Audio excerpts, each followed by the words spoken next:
பீர்க்கங்காய் துவையல் செய்ய தேவையான பொருட்கள்: பீர்க்கங்காய் தோல் சீவியது, துருவிய தேங்காய், காரத்துக்கு ஏற்ற மாதிரி காஞ்ச மிளகாய், ஒரு பல் பூண்டு, இஞ்சி துண்டு சிறியளவு, எலுமிச்சம்பழம் அளவுக்கு புளி, தாளிப்புக்கு கடுகு, உளுந்து, தேவையான அளவு உப்பு. கடாயில் கொஞ்சமாக நல்லெண்ணெய் விட்டு நல்லெண்ணெய் காயவும் கடுகு உளுந்து சேர்த்துக்கலாம்.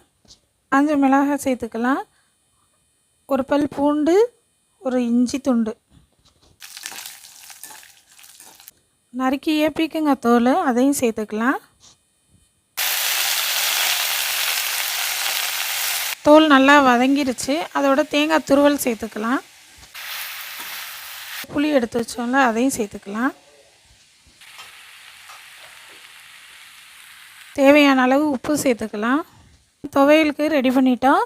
மிக்ஸி ஜாரில் போட்டு நல்லா நைஸாக அரைச்சிடலாம். துவையல் சூப்பராக அரைச்சாச்சு.